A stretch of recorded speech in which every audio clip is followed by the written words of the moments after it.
Hey guys, Dozer here bringing you a new video. This time we're going to be talking about all of the new cards that got released in Everfest just last week, and we're going to see just how these cards are shaping up in the new meta to see which cards are hits, which cards are misses, and which cards that you should be looking to put into your decks going forward. Starting out here, we've got the generic pool. With the Amulet of Assertiveness and all these other cards, I'm going to be trying to keep this pretty straightforward and make this a letter grading scale. If it's going to be an A tier card, it's going to be a card that's going to see a lot of play because it's a very good foundational card. B tier card is going to be a card that's playable, but not necessarily auto-include. C tier is going to be, might see experimentation, but probably won't make it into lists over time. D tier is going to be a weak card that is very, very hard to make use of. An F tier card is a card that is just bad in all cases. Amulet of Assertiveness, therefore, is going to be going in at a C tier card. It is definitely a decent effect, basically being able to cantrip for itself over time if you meet the requirement. The problem is that its requirement is a bit hard to reach, so it'll be very hard to fit this into multiple strategies, and even if you have it fit into a strategy, it will not fit in as a standard part of your normal turn-to-turn cycle. C tier. Amulet of Echoes, however, is a B tier card. It's very, very useful at doing exactly what it does, which is to prevent combos from going off that make use of the same card. Amulet of Echoes, therefore, is definitely going to be a card you want to keep your eye on in case there are infinite combos or big combos that utilize the same card over and over again on a turn in the future. Amulet of Havencall is going to be a D tier card. Its value is very low, it's very hard to activate, and in the CC context that I do this channel in, Amulet of Havencall is really going to struggle to find its way into any competitive deck list. It's going to be a D tier card. Amulet of Ignition, however, is a C tier card. It is effectively a free resource in the future, so it's kind of like an energy potion, except you don't have to activate it. In order to get floating resources, you reduce the cost of an ability this turn. The problem is that if you had energy potion, you would simply have more resources available, but this card does have go again, so you don't necessarily sacrifice your turn by using Amulet of Ignition, which can work on your weapons and armor and other such things. So I would say Amulet of Ignition is a C tier card. Amulet of Intervention is a bit hard to put your mind around, but it is a fairly decent card. I'm going to have to put it at C tier.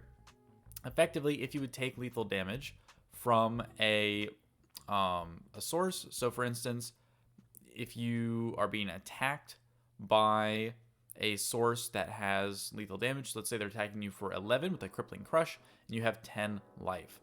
You could destroy Amulet of Intervention and then block with 2 cards, blocking 7 total damage, only losing 4 life. Therefore, Amulet of Intervention is effectively blocking for 1 at the end game, and it can help you block stuff like a Kodachi or something like that that's pinging you for 1 damage. There are probably better ways to make use of a full card than saving you 1 HP, but that's neither here nor there. It might be good in the future.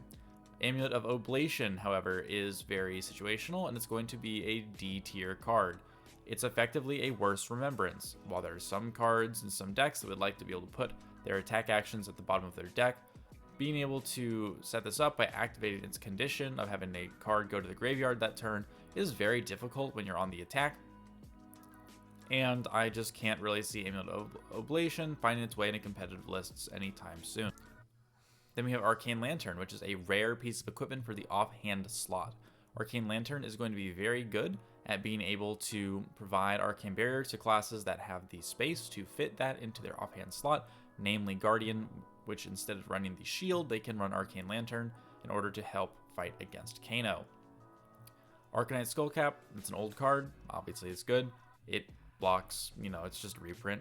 Bingo, however, is a questionably useful card. It has to hit to get go again, and it has to hit to draw you a card if your opponent even reveals that type of card to you in the first place. Bingo, therefore, is a very funny looking card, and it's, interesting and everything, but it's just not very strong, so I'm going to have to give Bingo a solid D tier card. It doesn't do anything on its own, it doesn't have synergy with anything inherently, at least at the moment, and Bingo is definitely not going to find its way into any competitive lists, by virtue of its own ability anytime soon. Cash Out, on the other hand, I would say is a C tier card. It has a unique effect that is fairly powerful if you can mitigate the downsides.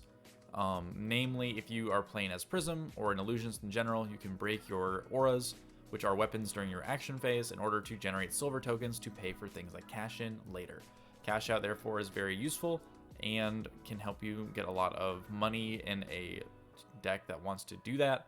However, at the current time, it's not really efficient to do that. So while it may see some experimentation, I don't think it'll have some staying power for quite a while until we get more money decks.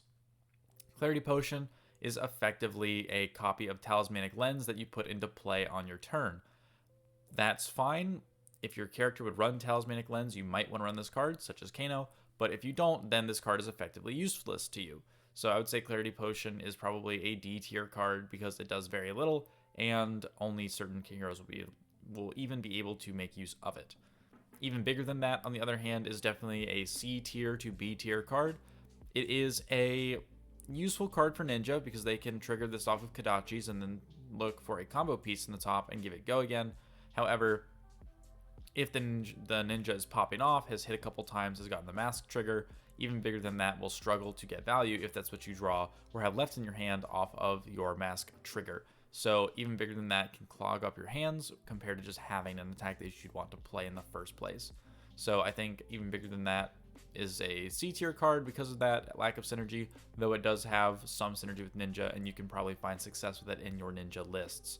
Fire Breathing, on the other hand, is I would say, D tier card. It is a pseudo Exude Confidence, except it doesn't have the benefit of Exude, which says that you cannot add defense reactions or instants to its combat chain link, or for the whole combat chain, if the Exude Confidence has more attack than the card that's defending it. And Exude can pump itself up to 12 with a full hand of blues, and Fire Breathing can do the same, but Fire Breathing can get to a 13. So technically Fire Breathing has a higher ceiling, but it takes more effort to get there, and unless you're running this in a deck like Wizard that really has a ton of blues in the end game and struggles to finish games, then Fire Breathing is not really going to be for you. So I would say it's a D tier card because it might see experimentation, but is likely not to be efficient enough to run in competitive lists. Healing Potion is a F tier card. You do not want to play Healing Potion. Sigil of Solace Yellow is just better than this card, and if this was an instant, you might want to consider that, but since it's an action to heal 2, it is a big waste of your action point in cards to do this, so I would not be running Healing Potion in a competitive list anytime soon. High Striker, on the other side, is a C tier card. It has synergy with your money creating effects. However, that's all it does. So if you're not running money effects such as Cash In or KKB, which is the next card we'll talk about, High Striker just isn't really worth it in that case. But it is good at what it does, so it'll find its way into some lists, I'm sure. But going on, we have Knick Knack Bric-a-Brac, KKB as I like to call it, and it is a 3-cost generic with no go again, and it lets you put items from your deck into play. If you really wanted to do this, you could have just played the item from your hand for one less card. If you have a lot of silver, you can break them all and get a lot of items into play very quickly, but unless you're getting exactly Time Snap and Energy Potions into play, you're putting some generally bad items into play, and at least for right now, KKB is a funny card, but not necessarily something you want to build around, and probably not very competitively powerful yet. Although in the future, it could be. Life of the Party, on the other hand, is also very weak. It's random, and if you have Crazy Brew in your deck, you're kind of diluting the quality of your deck. And even if you have Crazy Brew with this card, you're still just kind of breaking even on value. I would say Life of the Party is like a D tier card. Not really much more to say on that. And KKB is like maybe a C tier card at best. Pick a Card Any Card is kind of like a D tier card. It doesn't really do anything for you. Yeah, sure, it generates you some silver, but you could easily have done that with a bunch of other more proactive options. And while you do get to look at your opponent's hand, it's not necessarily that useful to get silver, at least right now. There aren't enough money cards to pay off for you making all those silvers. I would say Picard's a D tier card. Potion Deja Vu, I would also say is D tier. It's a very specific use case where you're having the ability to pitch a card that you want to draw that turn. If you're playing something like Wizard, you don't normally want to do that. Maybe you can do that with Gaze the Ages, but that's really only helping you dig deeper into your deck. Potion Deja Vu also forces you to put every card from your pitch on top of your deck, which means that unless you have a very specific line of play, Potion of Deja Vu would have been better off just being an energy potion in Kano, for instance, or even in other characters, because you're effectively just moving the cards that would have gone to the bottom of your deck to the top of your deck. Yeah, not super great. Potion of Ironhide is a instant to get +1 to all of your attack actions this turn for their defense, and that's all right. I mean, that's not a bad card. I would say it's maybe C tier. Like, there may be a defensive deck that really likes to have some extra defense, and Potion of Ironhide can kind of let you make over those breakpoints.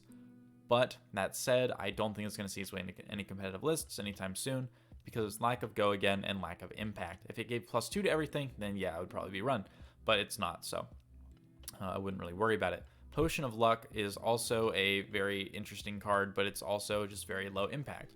If you are getting rid of the cards that you know you have for cards that you may want, you're just leaving your gameplay up to chance, and Potion of Luck is really not going to be very reliable for you. So I think that Potion of Luck would clock in as a D tier card. It is not useless, but it is very hard to make use of. Going on, we have Potion of Seeing, which is going to be a way to look at your opponent's hand as a whole card. There are better cards that do that. I would not use Potion of Seeing basically ever. We do not need that effect in the game at this point. It's not relevant enough. So I would say that Potion of Seeing is an F tier card for now, although that may change in the future. Smashing Good Time, however, is a B tier card. It is a very good sideboard option versus decks like Dash that have items that they are reliant upon, and this can give you the tools that you need to counter their strategy, at least in some degree. It's not going to auto-win you a matchup against Dash, but it will definitely help put some pressure on some terms that they might have just taken the damage otherwise. B tier card.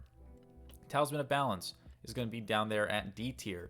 You are giving your opponent the ability to control when this pops by controlling when they have an arsenal, and you are giving up control about what goes into your arsenal, because the top card of your deck may go there, but Talisman of Balance could have just been that card in your arsenal to begin with. So I would say that Talisman of Balance is questionably useful at best, D tier card. Talisman of Cremation has the potential to be useful in the future. It is an item that has graveyard hate. Until we get decks that really rely on the graveyard, the Talisman of Cremation is not going to be very useful, especially because you yourself have to play a card from Banished in order to activate it, which means it's going to be very limited on which heroes can even use this card to graveyard hate their opponent.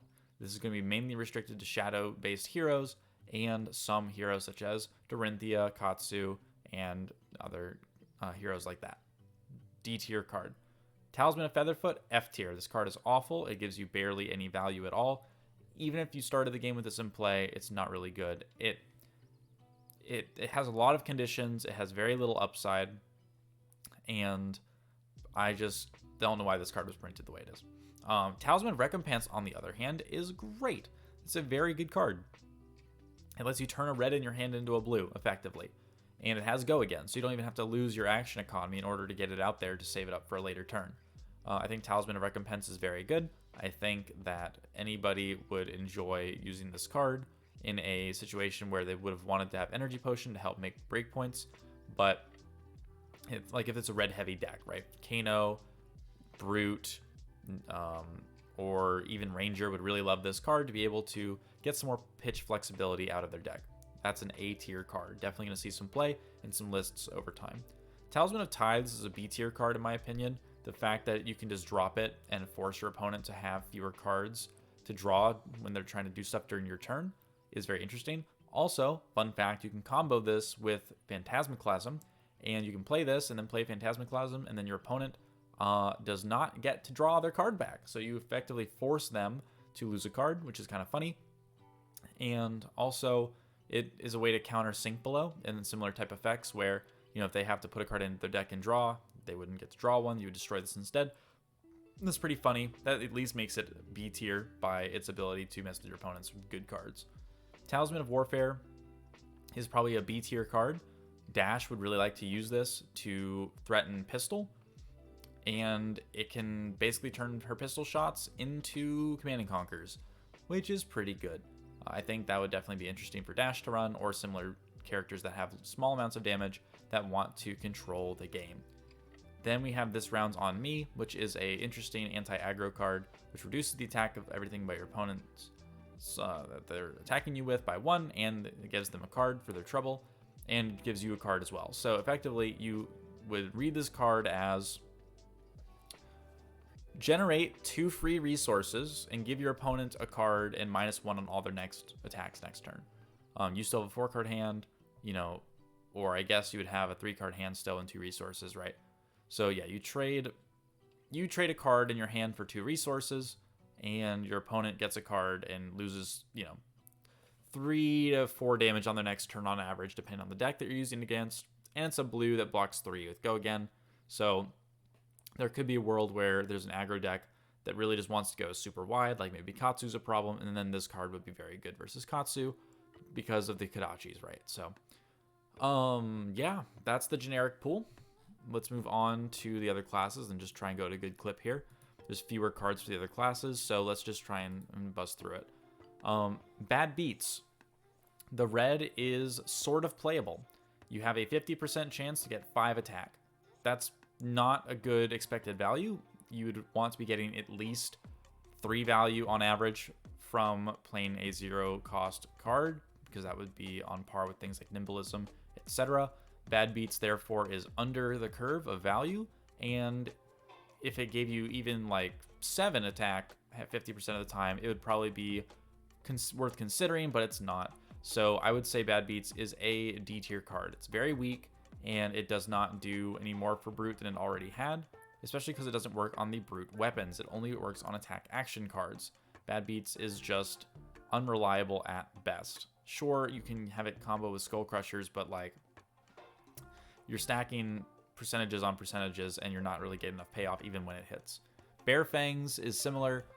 Even if you hit the ability, it's still an undervalued card, and because it doesn't block, right? So you're giving up a lot of flexibility with the block in order to get slightly more damage than normal. That's just not worth it when you can run cards like Swing Big, which has the same stat profile and kind of incentivizes your opponent to full block while having the ability to block itself. So, yeah, no, Bare Fangs, I would say, is a D tier card. Honestly, these are all bordered on F tier for me, the D tiers in this class, but, I'm trying to be generous here. High Roller is also D tier. You're highly incentivized to do the reds instead of any other color because you are not able to reliably hit the ability when you roll a 6 on a die. I mean, that's a 16% chance compared to a 50% chance. That's a big difference to get any bonus value out of it. Intimidate is not good enough on its own to have one card that does that. So I'm just going to say that, and this doesn't even let you roll the dice, by the way. It just says if you have rolled. So you have to combo this with other cards in the first place or roll scabs. It's just, I really can't say that High Roller is a good card. I would say it's a D tier card to F tier. Ready to Roll, that's a KO specialization. He likes that card.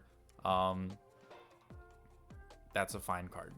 Rolling Thunder is actually playable, which is great. On average, you're going to be getting 3 value off the attack, which is par for the course for a 1-cost 3-block card. If you look at Come to Fight, it has a similar stat line. However, you can have the upside, and you have at least a minimum of +1. Rolling Thunder, therefore, is at least good enough to give you some damage on any Brute attack, but it's not necessarily going to whiff and give you nothing like a lot of the other cards that we've talked about this time, like High Roller, the Bad Beats, and the Bare Fangs. So Rolling Thunder, like A tier card, honestly. That's a very Brute and like good Brute card.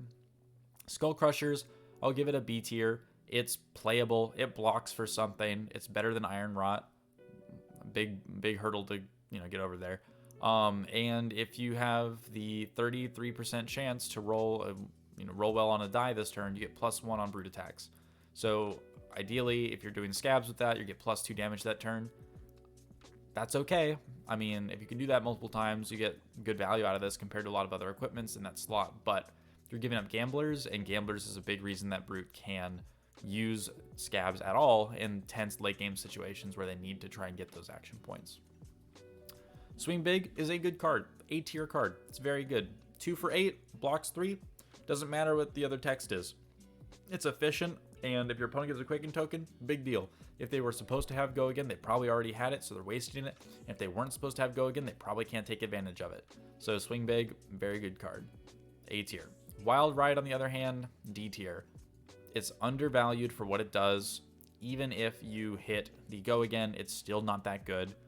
And unless Brute gets some ways to draw a bunch of cards and just string together an entire deck of 6 attack cards, I just don't see how Wild Ride is even remotely an upgrade over any card that they already can run that already innately has Go Again, like Breakneck Battery or Swing Fist Think Later, which are far more flexible and actually can block, which is very important for Brute.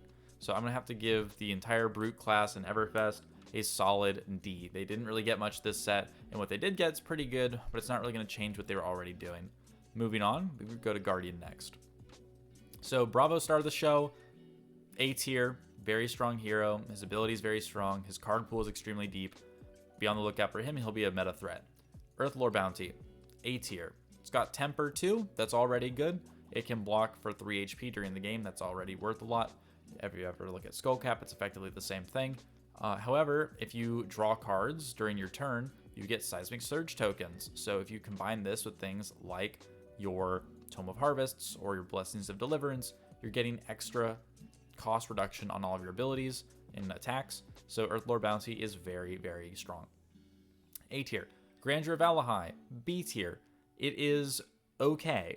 It lets you get an extra resource effectively, pitching for 4 if you're playing a Guardian attack on your next turn. The thing is that a lot of the times, if you're trying to swing your hammer by pitching just this, you're not going to be getting the benefit of a Nothos or the benefit of Winter's Wail off of this card, or even the Titan's Fist. So generally speaking, Grandeur of Alahai is going to be explicitly for a Guardian list that is trying to use their Guardian attack action cards and not rely so much on the weapon. But hey, who knows? Maybe this is exactly what you want in your Guardian list. Imposing Visage costs X plus 3 as far as I'm aware. It pitches blue, blocks 3, and has Go Again. And it lets you put an aura from your deck with cost X or less and put it into the arena. So if you pitch 2 blues, you can put most auras into play. It's pretty interesting. This is definitely going to see play. This is an A tier card for any aura-based Guardian card. I would say that if you are not running auras, obviously you don't run this card, but the fact that it lets you tutor for things is going to be very powerful as the game progresses. Macho Grande is a card that has 10 attack and dominate as a red, and as a common, so you got 3 colors.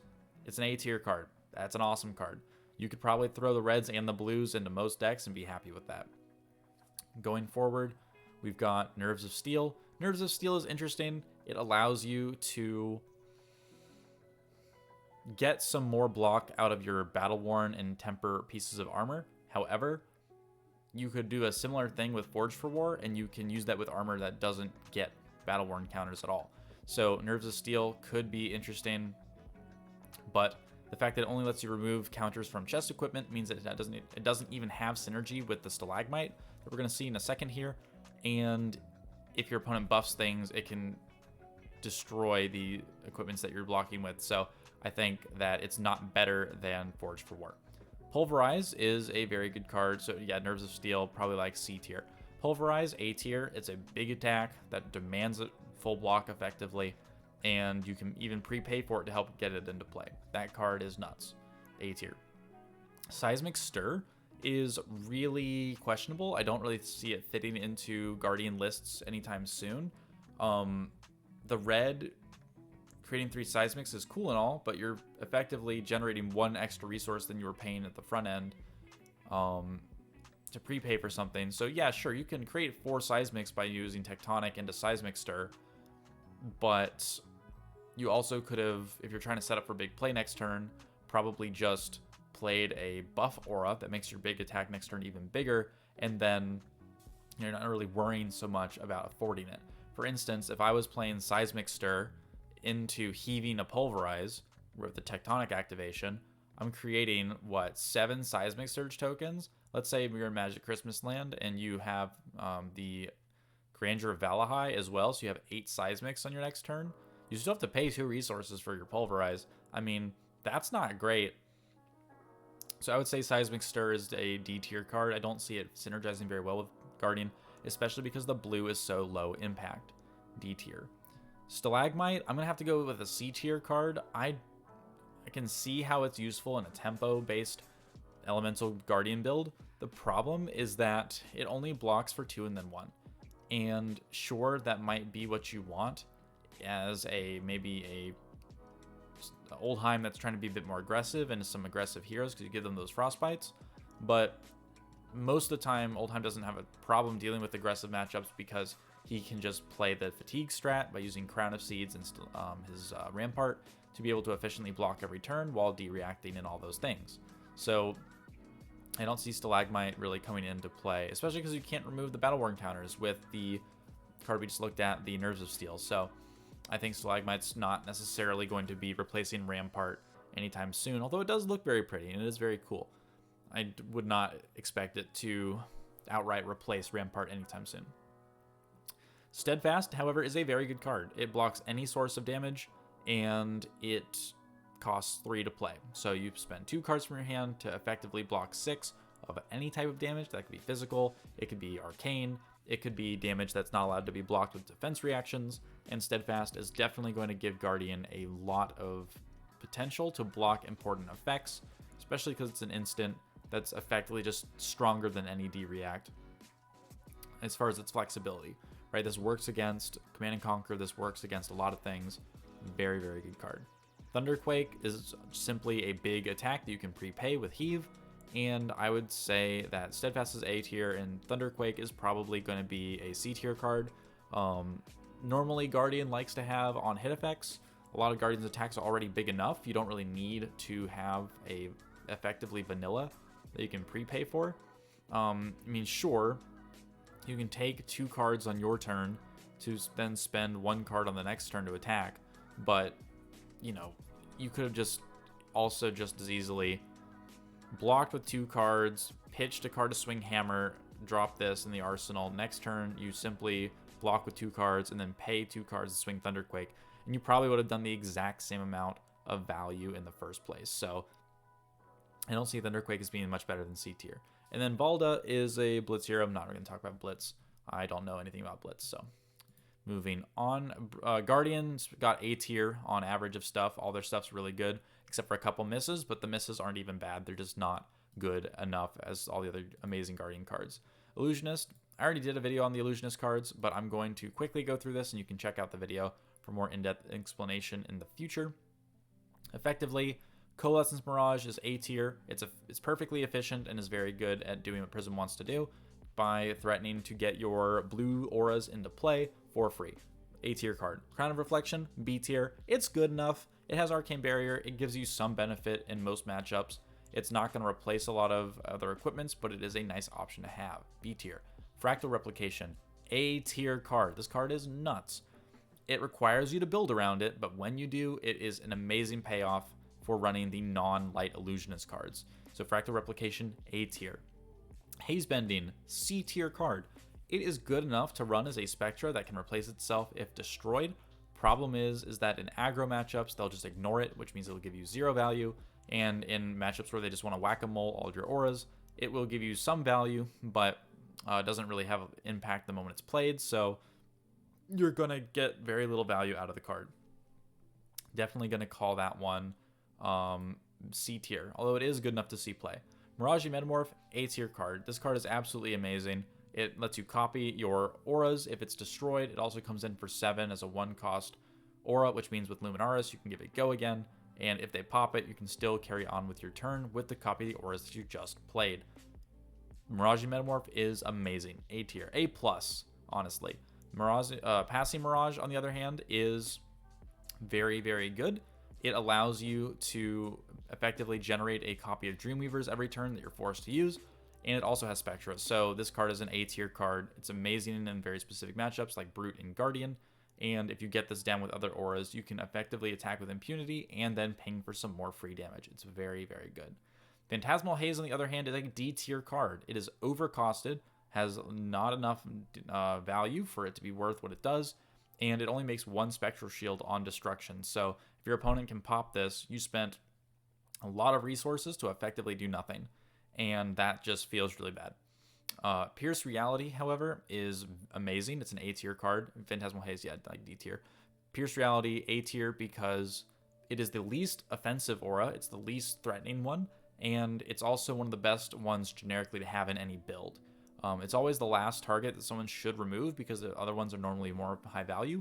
But if Pierce Reality sticks around over the course of the game, it can generate you a ton of value, and it's very innocuous and very unassuming in how good it is. A tier. Shimmers of Silver, A tier. Shimmers of Silver is effectively a new copy of Genesis. Every turn, it generates you free value by attacking with bigger and bigger and bigger auras by giving them attack counters.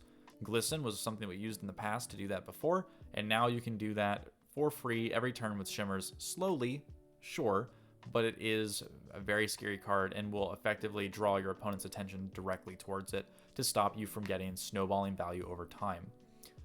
A tier. Veiled Intentions. Honestly, it's a D tier card, or honestly F tier. Like, it's not as bad as Phantasmify, but Phantasmify is not a good card, and this card just doesn't do anything. Sure, if they break your card, you can draw a card back. Effectively, it pays for itself, at least halfway. If it costs 0, it'd be a good card, but because it costs that resource, and you're already having to get rid of the attack that they're popping, you're spending effectively 2.5 cards to get 1 card back, and your opponent blocked all the damage with 1 card. So you're netting like 0 value off of this, and it's just really, really poor. It's better than Phantasmify, but I would say it's a D tier card. Overall, Illusionist got A tier this set. The misses you can just ignore. You know, Phantasmal Haze and Veiled Intentions, you can just not run those, and then everything else is amazing. So you can definitely be happy with Illusionist cards in this set. Going on to Mechanologist, we have a lot of pretty good cards here. We've got the Majestic item, Dissolution Sphere, which allows you to reduce ping damage for 2 turns. It's very good. It's very good versus Visage and Prism. I would definitely say that Dissolution Sphere is a B tier card. It's very specific in its applications, but when it comes in, it's very impactful. Payload, on the other hand, I think serving an archetype in Mechanologist that's underserved right now, I think boost into Dominate Mech is probably not the way to go. I mean, there are better Dominate classes out there, such as, you know, Guardian and things that actually threaten on hits. Payload is just raw damage, and it's not even competitive raw damage. It's very average, so I wouldn't be surprised if Payload and the cards that support the Dominate archetype stay being the low tier mech strats compared to, and then Rotary Ram is just a part of that as well, because Rotary Ram is kind of just like a way to, you know, get a buff and not run out of cards. But the fact that you have to boost into Payload and you have to like Rotary Ram, it's like, it's just really awkward. Also, you have to boost this combat chain, so you can't even land Rotary Ram onto Payload, which sucks. Whatever.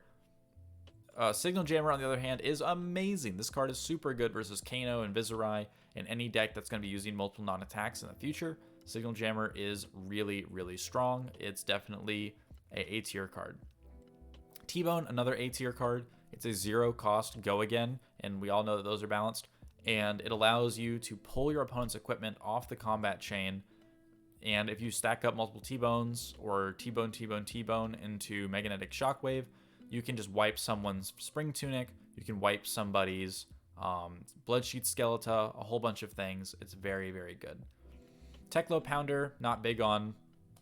Again, you're just kind of doing that boost aggro dash game plan, and it's not even really worth the investment, I wouldn't say. You know, maybe boost gets more support over time, but I don't think it's where it needs to be yet.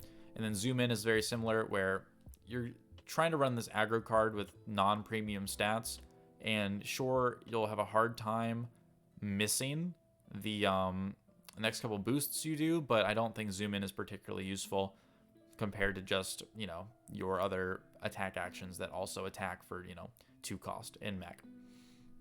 So I would say Mech, overall, they did like a B tier release. They have some really good cards and some really bad cards. I do think that the new cards will fit into Mech, and Mech will get some good stuff out of this set, though. Then we've got the Ninja cards. Break Tide is an interesting card because it effectively gives you +1 intellect for a turn because you can play that card for multiple turns. It might make that combo line worth playing, although I don't know enough about Ninja to say. 100 Winds, however, is a very good card. It is strictly on curve as far as its power level, and the fact that you can, combo these together with themselves is really nice because it also synergizes with all your other combo carrying cards, such as discarding this for Katsu's ability because it's a 0 cost. You can search this off of Katsu as well. 100 Winds is definitely a good staple, just inclusion in a Ninja deck. Mask of the Pouncing Lynx is very interesting. I don't see it as being better than just a tutor at the moment. It does that job just fine, but Mask of Momentum is such a big opportunity cost to give up. I don't see Mask of the Pouncing Lynx taking over for the head slot anytime soon in most Ninja builds. Ride the Tailwind is a strictly efficient card. It's basically just head jab plus. It's a powercraft head jab. It just doesn't lead into another combo. So I would say that Ride the Tailwind is a good card. It's definitely like a B tier card, but the fact that it doesn't really synergize with a lot of the things that already exist in Ninja, besides simply being like a way to turn on Kodachis or way to discard for Katsu ability. I don't think it's going to necessarily shape the meta around itself and become this big threat, but it also is a decent inclusion for Ninja. Spring Tidings is a blitz card. Twin Twisters is efficient, but it doesn't have that amazing synergy with Ninja that the other cards have had, so I definitely wouldn't be expecting to see Twin Twisters anytime soon, though I do think it is interesting and could find its way into a low-wide Ninja deck by spreading out the stats in an advantageous way. Probably a C tier card. Wax On, though, is, I think, D tier. There is a meta that exists where Wax On is good, but that meta is not now, and I don't think it will be for quite some time. D tier. Winds of Eternity, though, is an A tier card. It is the combo payoff for 100 wins and lets you kind of just put them all back into your deck and just keep going. Winds of Eternity, therefore, is really good at giving Ninja that longevity, which I think they kind of need. I think they kind of run out of cards pretty quick because they just play so many, so having some ability to get some recursion is really nice for Ninja. I think Ninja overall, therefore, clocks in as a B tier. Set release for them. They have some good cards. They have a lot of cool options, but whether or not those options will shape the new Ninja list and make them much more viable remains to be seen. Going on, we've got the Ranger cards. Namely, we've got Battering Bolt to start off here whenever it loads. And it's a 2-cost arrow that has 6 attack. That's really important in the Illusions matchup. Normally, Ranger really struggles to pop Phantasms, so having this as a way to do that is really important, especially because when you combo Battering Bolt with the next card, Dreadbore, you effectively can trap defense reacts in your opponent's hand, and then when you hit them, you can make them lose extra life and lose their D-reacts that they were not able to get out of their hand. Battering Bolt is an A tier card. It's definitely a card that any Ranger is going to want to have access to. Very strong. Dreadbore, A tier weapon, A+. This card makes Rangers so much more powerful in conjunction with Release Detention. It's not even funny. The biggest counterplay to Ranger was always D-reacts and being able to just block out and then waiting for the Ranger to have a dead turn and then to punish them. Now you can't really do that because the Ranger will effectively get to punish you for even putting D-reacts into your deck, let alone having them stuck in hand or whatever, because you really won't have the ability to get them out of your hand, period. So Dreadbore, A+ tier. Fatigue Shot, A tier card. The fact that Ranger can fire a decent sized attack at you, which slows your next turn down, is exactly what Ranger wants to do. It's effectively pre-blocking extra damage, and Fatigue Shot scales immensely well into decks like Guardian, where if they hit you and you're trying to set up a Pulverize, all of a sudden you're going to be dealing 7 less damage on that turn. That is a big deal. Fatigue Shot, A tier. Rain Razors, also A tier. It's good, it's efficient, it's 2 attack for a yellow 0 cost, and it's a reaction, so you can do it kind of whenever you want, but the other thing about Rain Razors is it's efficient when it only hits one arrow. If you hit 2 arrows, it's really efficient. So Rain Razors is an A tier card. It's very strong. Read the Glide Path is an A tier card for Azalea specifically because she really needs to set up that Dominate off the top of her deck. The Skullbone Cross Wrap allows her to do that, but it's not enough a lot of the time. Read the Glide Path allows you to opt just that little bit extra to try and guarantee that you are hitting either a good next turn or a good current turn with Azalea while giving yourself the buffs. A tier card for Read the Glide Path. Moving on, we have Release Detention, which is another A tier card. This is an amazing card for Ranger because it turns off D-Reacts from Arsenal. Comboed with Dreadbore, Release Detention prevents your opponent from using D-Reacts at all on any arrow that you've played. And it's a perfectly efficient buff of 3 for 0 as a red. So you can easily run Release Detention to completely punish your opponent from thinking to run things like Unmovable, Sink Below, etc. in their decks, and to hit them through their defenses. And if you're hitting them with a Battering Bolt as well, you're even getting those things out of the hand and doing bonus damage. Very, very good card for Ranger. Timidity Point, on the other hand, is a F tier card for Ranger. This does nothing for Ranger that they want to do. Ranger does not care about their opponent gaining Dominate because Ranger's not trying to block anyway. Mostly Ranger has low blocking 2-block cards, and if they're blocking with the 3-block, that's like the one arrow in their hand. Timidity Point, therefore, is anti-synergistic with the core essence of Ranger, and I don't see why they printed this card. I'm going to have to give it an F tier. I think it completely misses the mark and doesn't help Ranger achieve anything it wasn't already trying to do. Then we have Tri-Shot, which is a B tier card. I think it gives you some incentive to still run Death Dealer. The problem is that you have to have a lot of go again, and unless you're playing Lexi with lightning cards, or unless you have exactly Perch Grapplers or Rapid Fire for Azalea, Tri-Shot is not going to give you a lot of value, even though it's a blue 3-block, so at worst case, it's a decent card for resources and blocking. I think it's a B tier card. It's not going to necessarily save Ranger, but it is very good and has a very high upside, so I wouldn't be surprised to see that stick into lists for some time to come. Ranger overall, I think, got A+ rating on the cards they got at Everfest. You know, they had one miss with Timidity Point, but everything else is an absolute grand slam. So, you know, Ranger players, be really happy. You got some great stuff out of this set. Then we got only a couple more classes here. We've got Runeblade, which is looking like we're going to have Drowning Dire. It's a more generic and less useful version of Unhallowed Rites. I would have to give it a C tier or D tier rating because it has to hit, and or even if it doesn't have, yeah, it does have to hit. It has to hit, and sure, it can gain Dominate, but it's undercosted, or it's overcosted for the value it does. You know, I'm gonna give it C tier. Maybe it's playable, but I'm not liking it. Riku Corruption is very similar. It is overcosted for what it does, and it simply, just to me, is saying that, hey, this is just a worse consuming volition, and you know, that's just kind of awkward, right? I'm gonna give that a C tier. Revel in Runeblood, A+ tier. This card is nuts. In Viserai, this grid gives you 5 arcane damage for free on an average turn, and if you have a Mordred turn, it's a 7 arcane for 0 resource. Revel is really, really strong. Of course it is, right?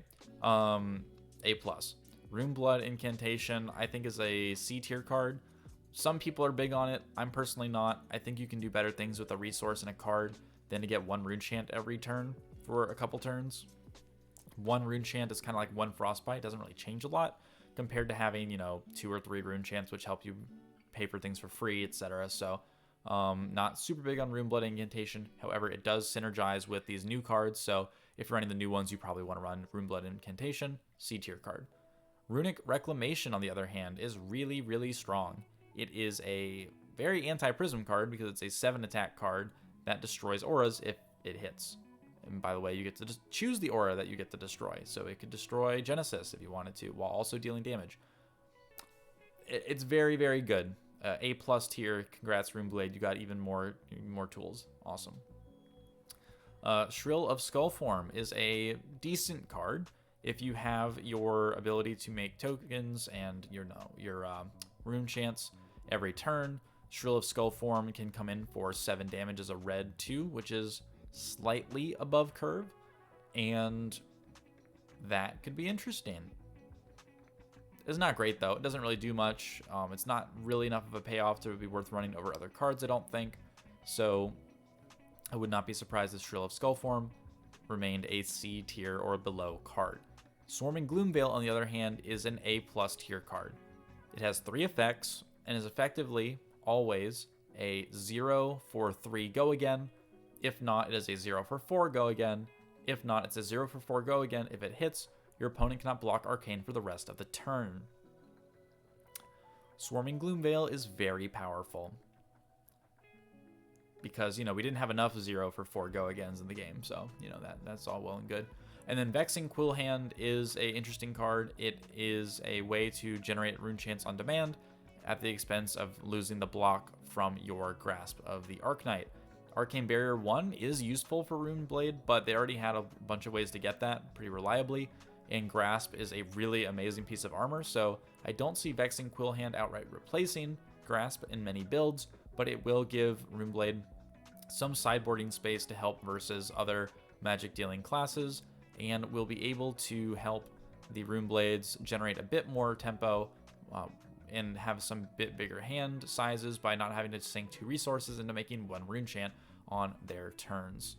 I would say Runeblade over the course of the set, on average, only got about a B rating, but that's because they had some amazing bombs in the Majestic slots and some kind of big misses in the common and rare slot. Moving on, we've got the Warrior. Warrior got a lot of cool stuff in this set, mainly for dual-wielding warriors. Blade Runner is an amazing card for Warrior because it gives your attack go again and your next attack +3, 2, or 1, depending on the color, for 1 resource. That means with a blue card and, let's say, a Hatchet of Mind, Hatchet of Body, you're going to be able to swing for 2 and then 8 damage by just using Blade Runner and a blue. 2 cards to deal 8 damage is very overrated.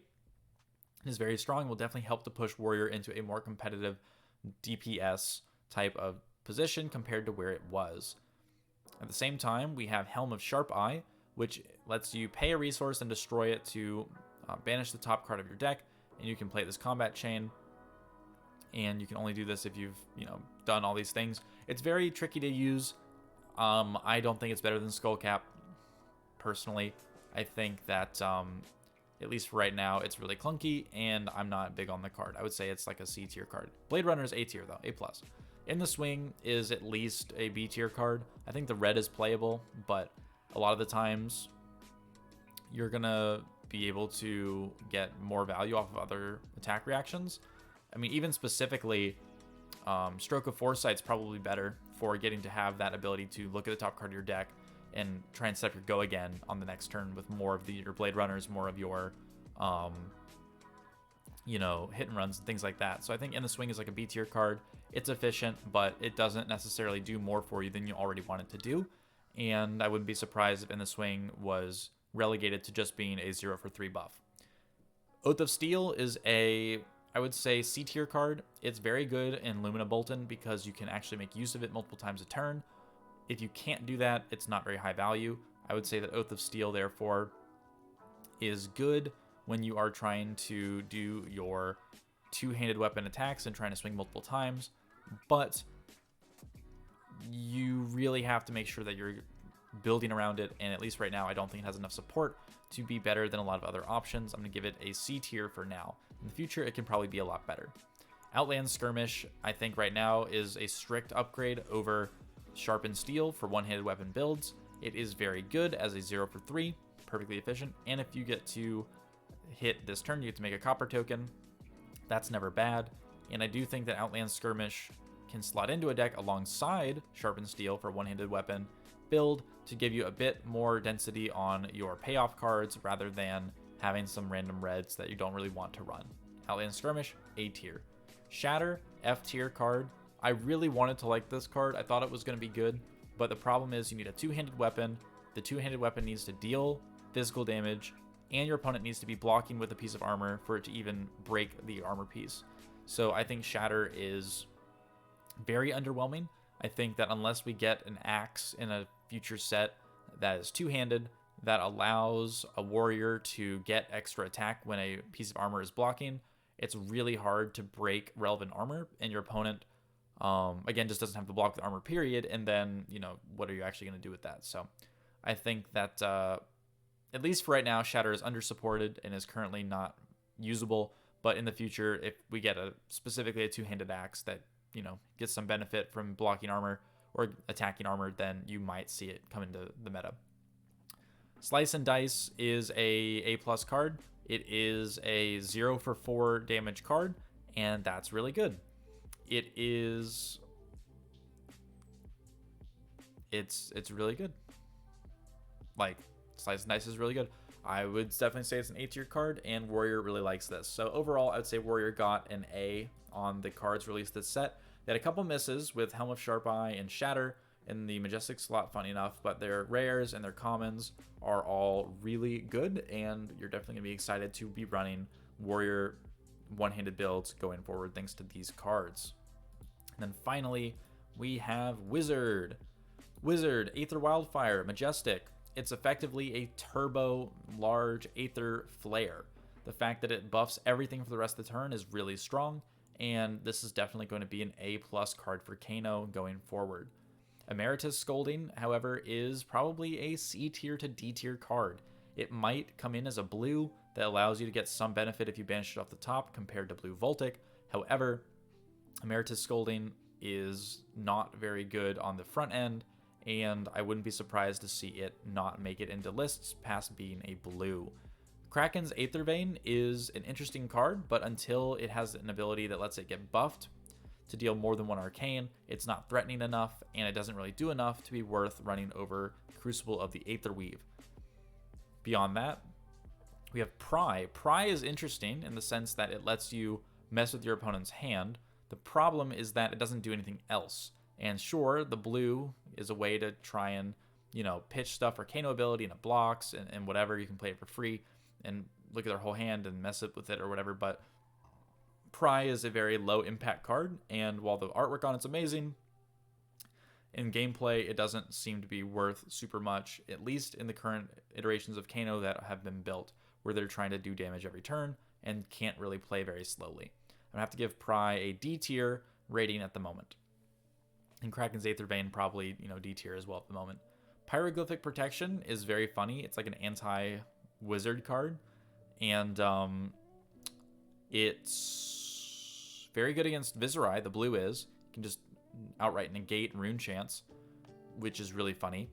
But yeah, otherwise it's pretty low impact and very niche in its applications. I would have to put it at C tier because it does its job and it does it well, but its job is very niche, so C tier at best. Then I would say Scour is an A tier card for Wizard. They needed ways to remove auras, and this gives them a way to do that without giving them a weapon that can attack them, right? So it gives them a Wizard way to do it, and I love Wizard blues that have 3 block and X cost. Wizard can get their hand clogged with a bunch of blue cards, and the fact that Scour is a good counterplay card that allows them to work around those full blue hands by getting a big payoff is exactly the type of card that Wizard needs to be able to take advantage of their lack of resources and action points. Scour is an A+ card. Sigil of Parapets is beautiful artwork and a really cool idea, but it's just really awkward to use. I would have really liked Sigil of Parapets to say the next, Wizard action card you play this turn can be played as an instant in addition to its effect, because then you could actually combo this into something. But as it stands, it does not. And while it can block for decent damage if you really pop off, it just seems a little clunky. And maybe they'll run it, but I wouldn't be surprised if they didn't. I'm going to give it C tier. Timekeeper's Whim, I think, is a B tier card. I think giving Wizards some recursion by getting to play a red and put it on the bottom of their deck is really nice for a deck that really puts a ton of blues on the bottom and then draws into a bunch of blues in the late game if they're not shuffling their deck. I think Timekeeper's Whim is very good. I think I would be happy to run this in a Wizard deck that wasn't Kano, especially if they're trying to, play stuff on their opponent's turn and just grind out into the end game. I think that's very interesting. Especially like if you're trying to play like a grindy Icelander, you could probably put blue Timekeeper's Whim in your arsenal, pitch a blue, so you're blocking 6, you're doing 3 arcane every turn, You can do that forever until you run out of cards to block with. That's kind of interesting. Yeah, so that's all of the Wizard cards. I'd say Wizard overall got a C tier suite of cards. They got 2 bombs and a bunch of duds.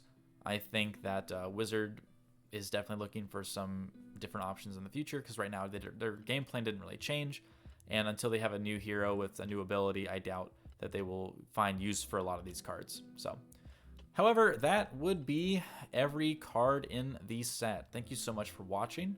I hope you guys are as excited for the new set as I am. I know I've been doing a lot of testing for all the new Illusionist cards, and I hope that you will consider joining me on Patreon to learn about my builds and all the brews that I've been coming up with for all the new Illusionist cards. I've got a lot of lists kicking around and testing to be done for the Pro Quests coming up, and I've had a lot of people join in to try to theory craft and find out what I've been up to. So if you would like to join in on that, follow me on Patreon. All you have to do is pay $5 a month to be a $5 tier Herald Patron to get access to all of the exclusive content for patrons, as well as deck lists and deck techs and discussions going forward, and I hope to see you there. Also, key reminder that we're going to have the Prism only tournament in just a couple days, so be sure you're signing up for that in the link down below so that you can be in contention for the best Prism in the world. Thanks for watching. Have a good day. Peace. Thank you for watching. If you enjoyed the content, please consider supporting the channel by leaving a like, comment, and consider subscribing for more flesh and blood content going forward. I'd like to take a minute to thank all of the patrons who have helped make this content possible. And starting off, we're going to be going with the Dreamweaver tier patrons. Terra Blitz, you rock. You are a huge supporter for the channel, and we couldn't do this without you. Thank you so much for your support. For the Sentinel tier patrons, this is the tier that is all for coaching and one-on-one deck techs and things like that. I have to give it out to Joe Gianoli, Michael Lynch, Tim J, P13TR2U, and Exploding Potatoes for being Sentinel tier patrons. Thank you so much for your support. It means a lot. Going on, we have all of the new Herald patrons. Welcome aboard, everybody. We have Andy Lee, Callum Bousfield, Christopher D. Bates, Ike Hagen, Francesco Lorenzi, Henrik, Jake Bennett Dwyer, Joel Wilhelm, Jonathan Pohl, Michael Stowell, Moonshaker, Raymond Scott, and Richard N. And then for the Spectral Shield tier patrons, we've got Bryce Morgan and Rachel and Sarazar. Thank you, everybody, for all of your support. It means a ton, and I cannot wait to see you guys in the next video. Peace.